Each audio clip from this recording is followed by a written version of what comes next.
Hello everyone, I'm Lucy Fanger, CEO of On Technology Partners, and I'm proud to be sponsoring our new program, Women STaRs.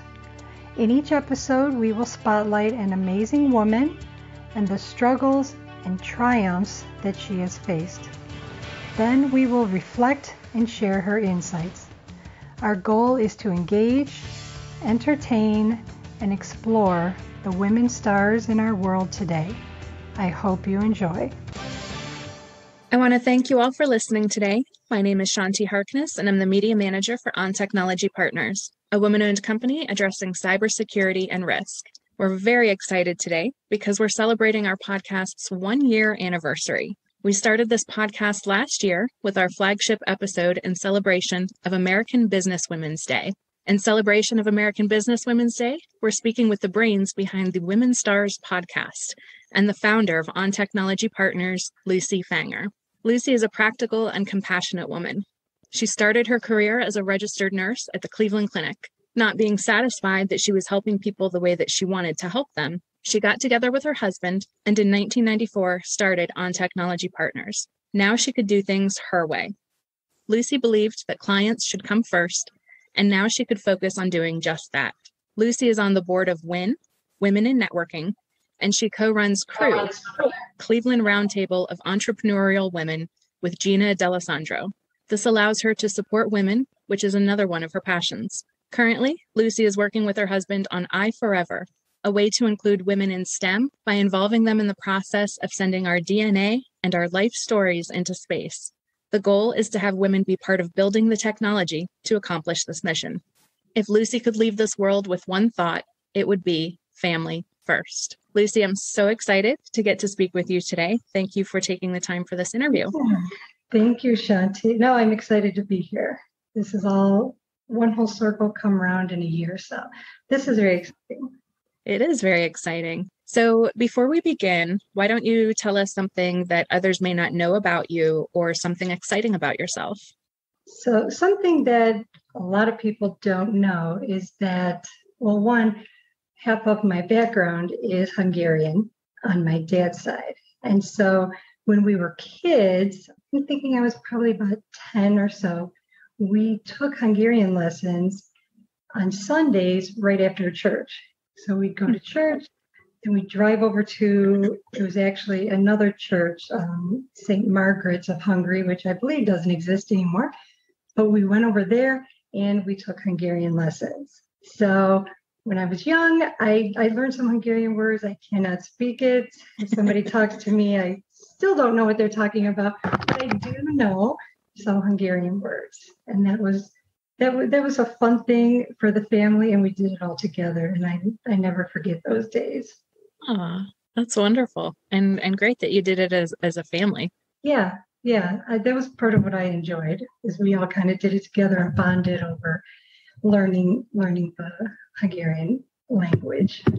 That's awesome. Thank you for sharing that. So because this is our anniversary episode, as well as a celebration of American Businesswomen's Day, let's talk a little bit about the podcast. So what was your inspiration for the Women STaRs podcast? What made you want to start this? I always felt that women were always helping other women.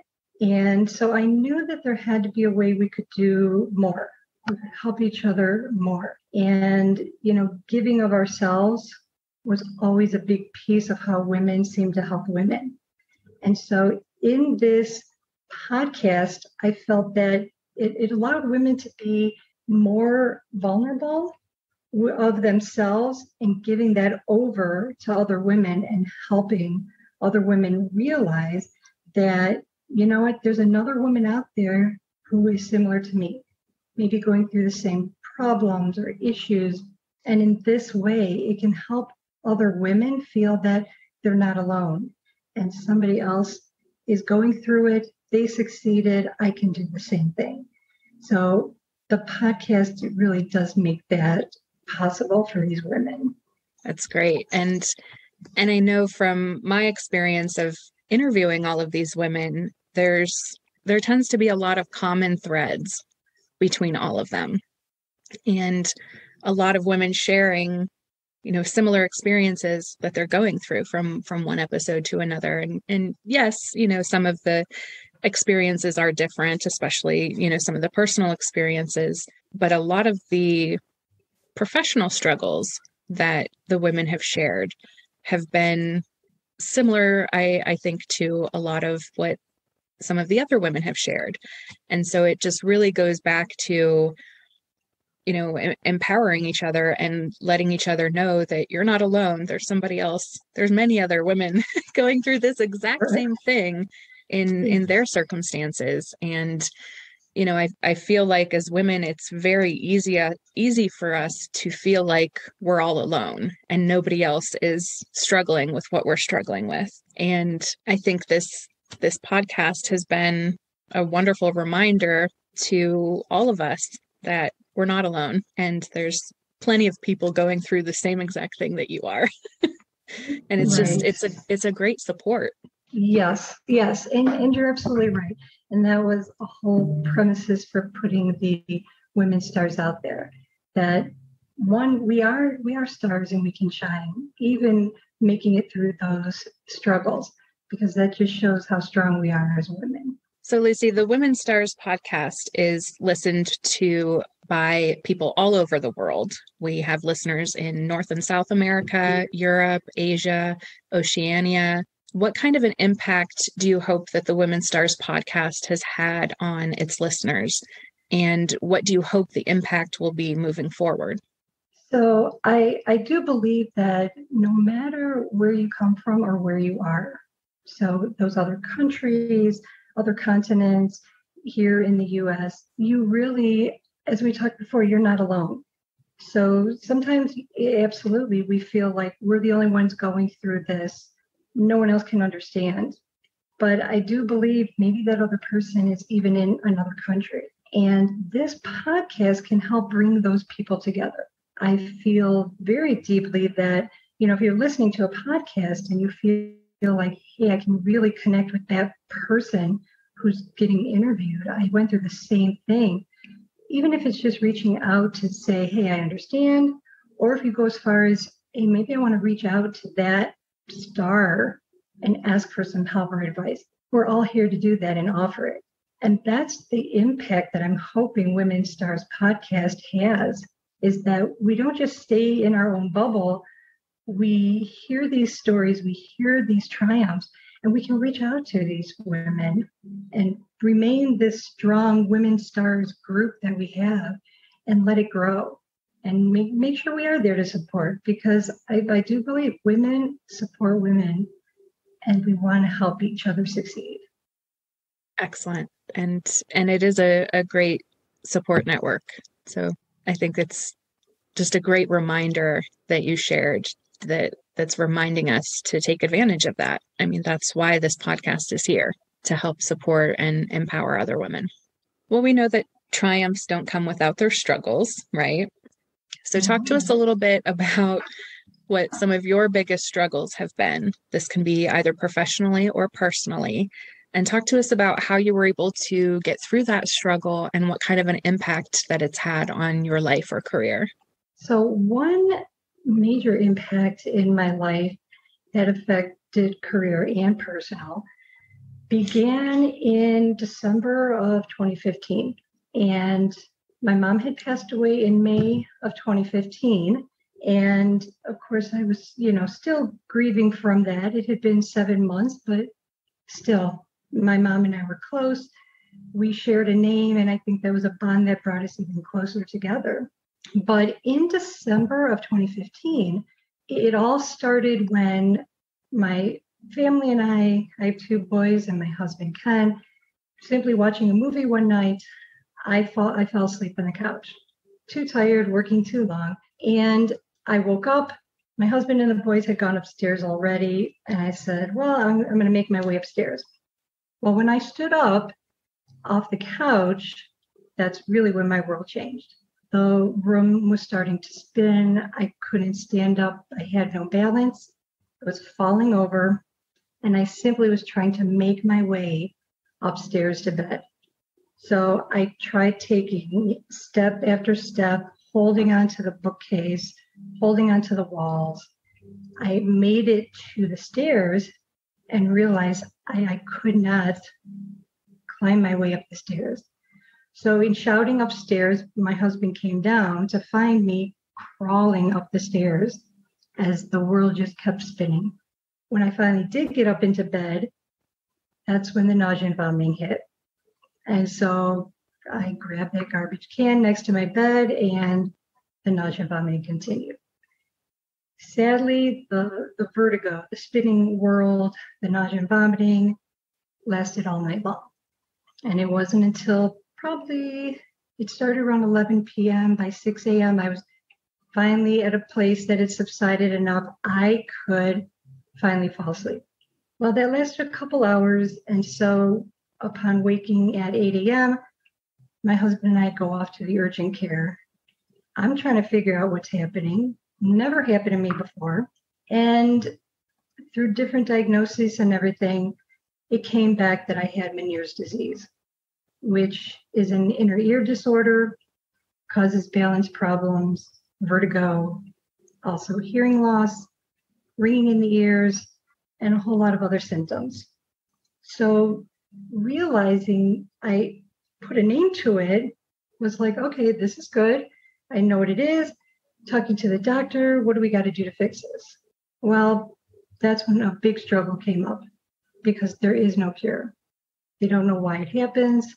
There's no cure for it, but there are different things that can help make it better, relieve some of those symptoms, cause them not to happen as often. And one was a low sodium diet and restricting that to 1,500 milligrams of sodium a day.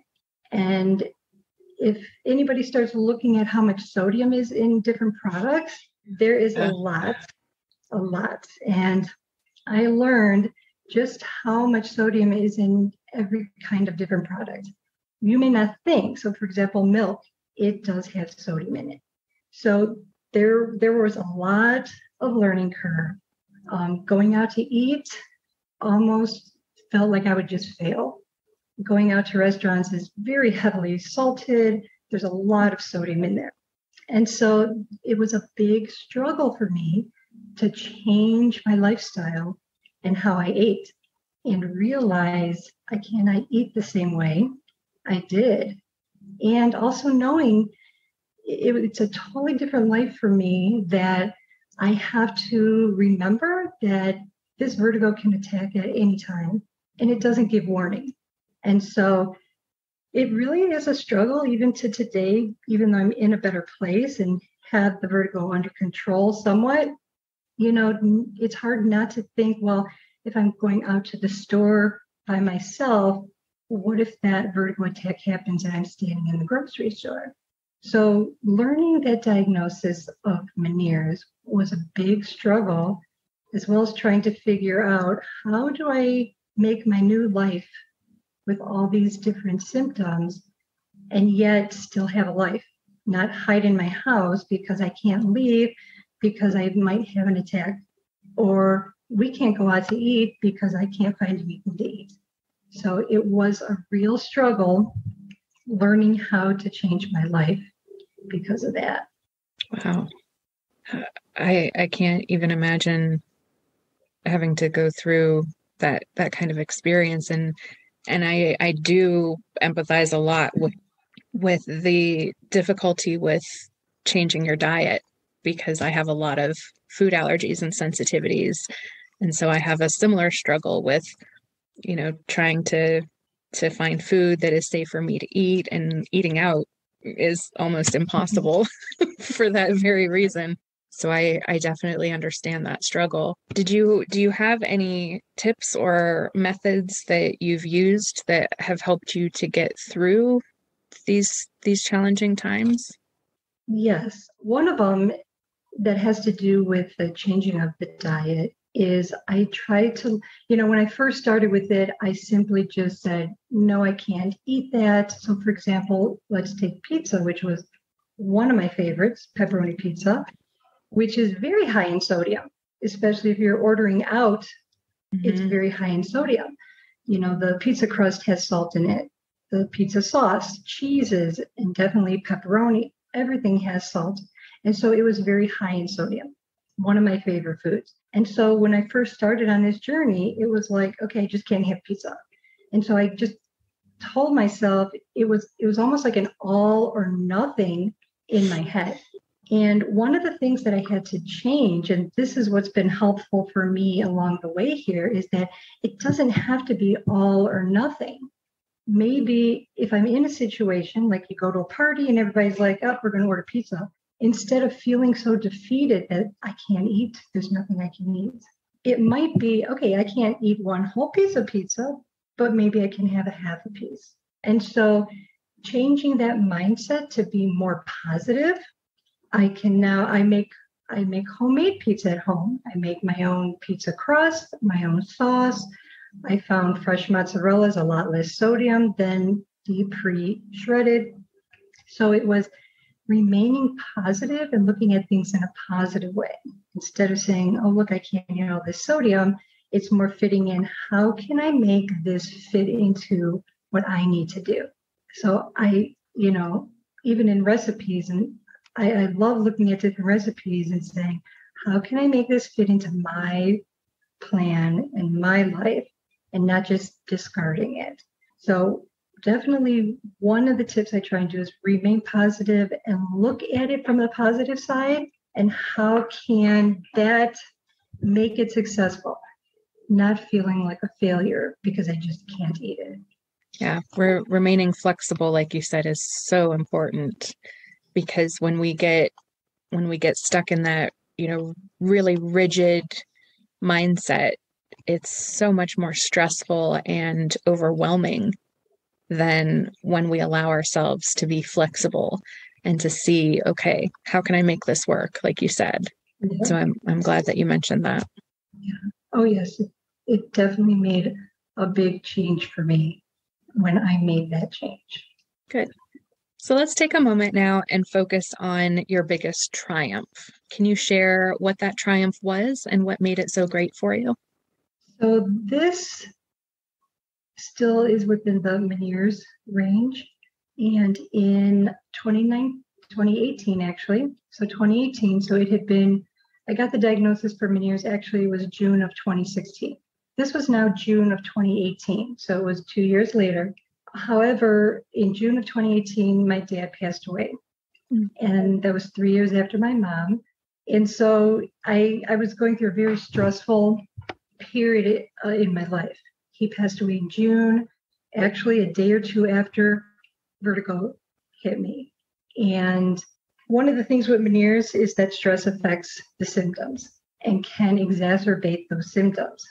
So here it was, my dad passed. I almost wasn't sure if I was going to make it to his funeral because I was having vertigo attacks right after I found out he passed away.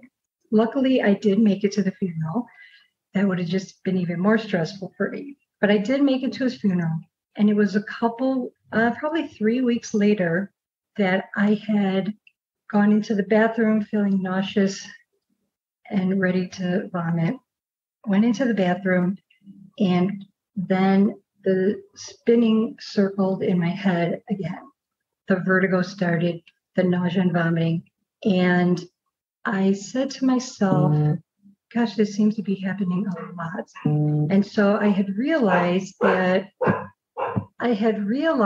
as I was sitting there that I was having these vertigo attacks every 5 days.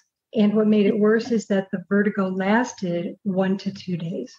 So having vertigo for me meant laying in bed, not moving, with my eyes closed. Anytime I would open my eyes, the world would be shifting back and forth, and it caused the vertigo to be worse. So I would have to lay in bed dealing with the inside of my mind just circling around over and over, and the nausea and the vomiting, the loss of balance, not being able to get up on my own just to go to the bathroom. And as I was realizing this is happening every 5 days, 2 of which are full of the vertigo. And I found myself sitting on the bathroom floor with my elbows on my knees, my head in my hands, and just feeling defeated. There was nothing else to do. And words came to me that I never thought I would ever say to myself. And that was, I can't live this way. I'm thinking, maybe I'm halfway through my life. I'm in my 40s. How am I going to live another 40 years going through vertigo like this? I can't do it. And I could almost see those words circling around in my head with the vertigo, just going and going. And I didn't know what to do because I never thought I'd be in that dark of a place that I would say to myself, I can't live like this.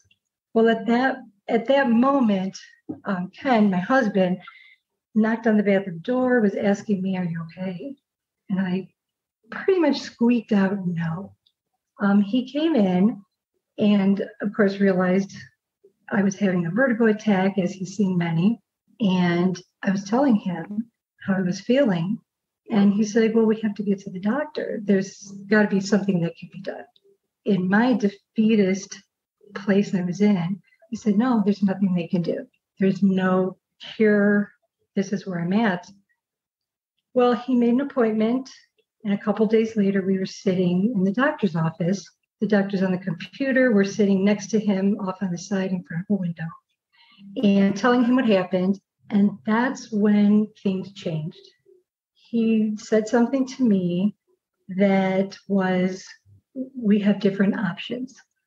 And because he said different options, meaning there was more than even one, where I thought there was none, it seemed to open the curtains on that window and just let some light shine in.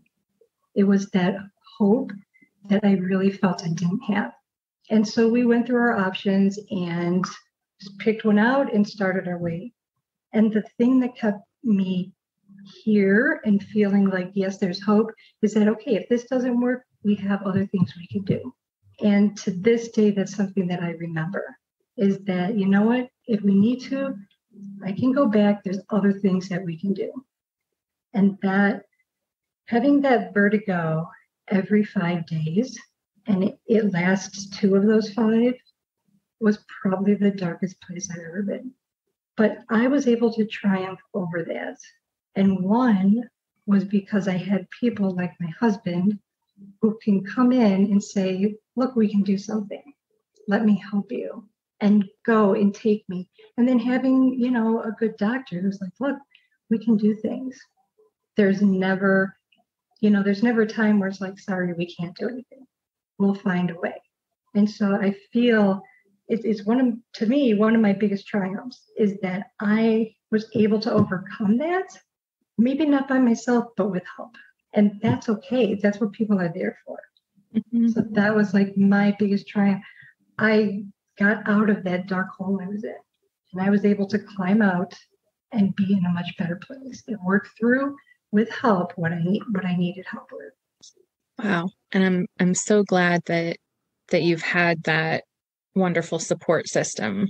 And I really like that your doctor said, we have a lot of different options here. And I think that that's something that we often lose sight of when we're going through a struggle and we feel overwhelmed or defeated. We think that there are no options when there's always options. We just are so in our heads that we can't see them, or we're closing ourselves off to them.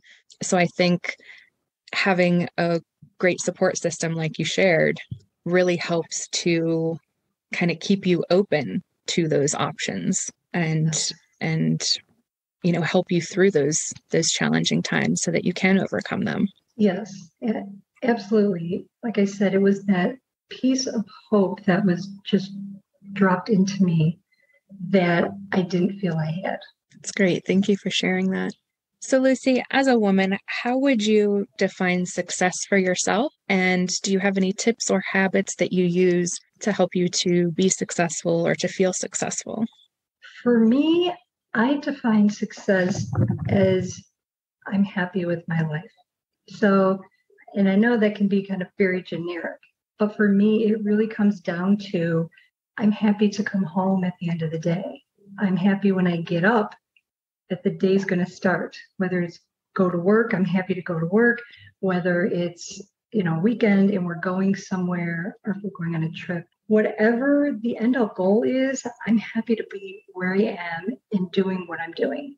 And there's a story in my life that I never want to have a hard time waking up and getting out of bed because I don't like what I have to do. And it really stems from my dad was a carpenter and he hated it, but he got up every day and he went to work because he had to. He needed to make money. That's what he was good at doing. And so that's what he did until he retired. And I never wanted to be that way. I didn't want to dread getting up because I had to go to work and I don't like my work. So I feel I'm successful because I enjoy my family. I enjoy coming home. I enjoy waking up, doing my work. To me, that's what success is I enjoy my life. I love that definition of success. And I don't think in all of our episodes over the last year, I don't think a single person has said anything material in their definition of what they feel success is for themselves. It was always something, similar to what you shared, feeling happy or, helping somebody else or making a difference, making an impact of some kind.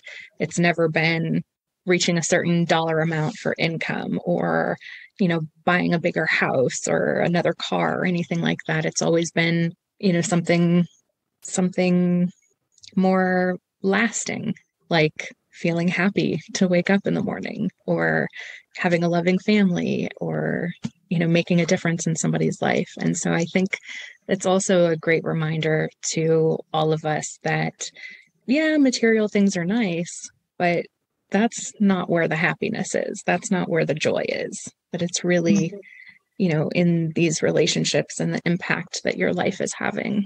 And through the example of everybody that we've had on this podcast, they've all shared the same thing, that that's what success is to them.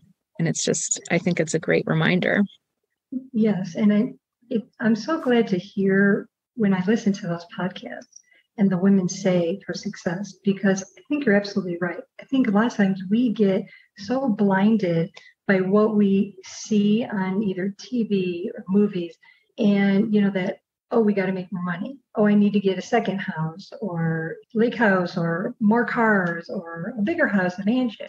And, it's really nice to hear from real people on what their real definition of success is and not hear, well, I have to have my man. The audio just cut out, Lucy. I like these women stars. Our definition of success is not that money sitting in our bank. Absolutely. It's our life and the people that we're enjoying it with. Yep. And I know quite a few people that have a significant amount of money. Like I know a couple people that, have hundreds of thousands of dollars that they make every year. I know a couple of people that are multimillionaires and they're miserable. That money is not buying them happiness. They're still struggling with their self-image or their self-worth or doubting that they're good enough at their job, still dealing with imposter syndrome and, relationships and, responsibilities and things like that. So it's a great reminder that, money is necessary so that we can, support our daily needs. Mm-hmm. But after a certain point, it's not going to bring you happiness because that's not where true happiness is, right? Happiness right. is an inner state. Right. And you can't expect external things to make you happy if you're not happy inside. Because then what happens when those external things go away? Right. Then are you still happy? Right. No, absolutely. Absolutely. Got to have that inner peace, that inner happiness, because you're right. External things can go away very quickly, very quickly. The inner doesn't. Stays with you. So, Lucy, take a moment now and reflect on something that you wish you would have known sooner in life and share that with us. One thing that I wish I knew was plan for the future. Look ahead far enough to plan for the future. And, when I'm talking that, I'm talking about retirement time, when you see yourself as, growing old and being old. Because I always told myself, I'll get there. I'll get there. And then all of a sudden it's here. And I never got to it. And so that's one thing. I'm just like, I wish I could go back and tell myself, do it now. Plan for that future, whether it's your retirement fund, whether it's whatever, if you want, do you plan on having a condo? Do you plan on living on the lake? Whatever it is, know that that's what you're going to work for. I think it's so hard for people to, and I know for myself, it's hard to see yourself as that, geriatric type of person. And you keep saying, I'll get to it, I'll get to it. And then all of a sudden you're like, wait, now here I am. And I didn't do anything. I kept planning on it, but I didn't do anything. So I wish I could go back and tell myself, here, now, don't wait 50 years and expect you to be able to get where you want to be. So I do wish I would have learned that sooner, because it wouldn't be as difficult now if we would have thought of ourselves in the future when we were younger. And that's one thing I keep trying to teach my sons. I know it's hard when you're, 18, 19, 20 to say, well, when I'm 60, where do I want to be? It's hard to see ourselves that way. But to me, it would have been helpful.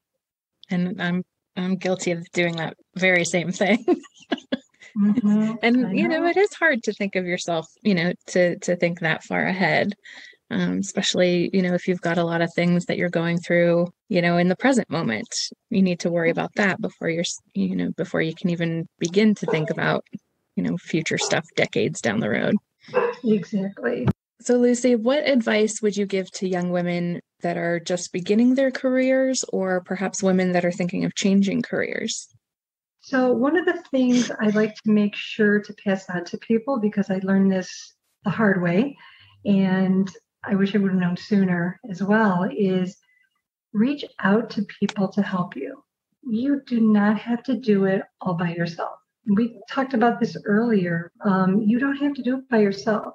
Reach out to the experts. Reach out to your friends or family, because there are people there who can help you, but there are people who want to help you also. And I know myself, it's always hard for me to ask for help. I can easily give help, not a problem, but it's hard for me to ask for help. And so learning to do that as early as possible, whether it's in the business and you need to hire an accountant or you need to hire a lawyer, get those experts. Or if you need help with something that's, emotional or mental, friends, family are there. Or if it gets to where maybe you need to talk to somebody, a counselor, always look out, can I get help and where can I get it? Because again, doing it by yourself makes things more of a struggle, and they don't have to be. Again, I know myself, and I know a lot of other women who feel we have to do it all by ourselves. Mm-hmm. I have to be that superwoman. I take care of my whole family and I go to work, and they try and do everything. And you don't have to. We are here to help and support each other.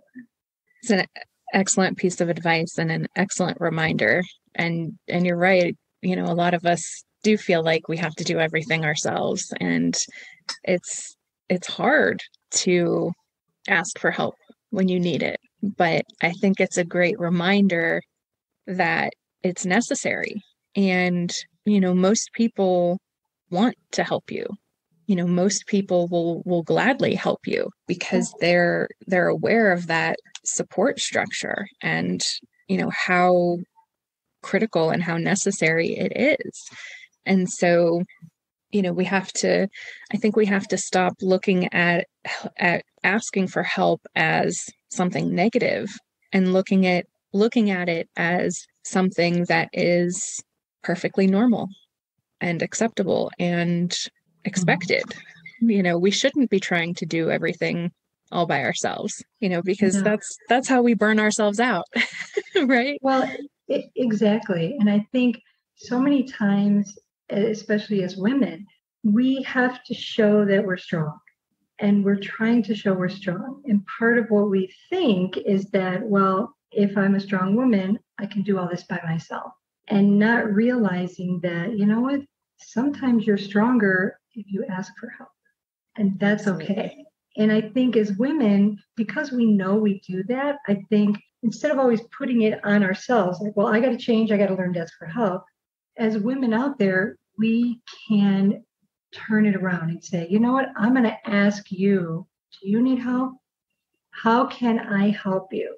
Let me know. Because we know it's hard for us to ask for help. So instead, when we are on the other end, let's be proactive and ask our friends, our family, coworker, anybody out there, let's ask them, how can we help you?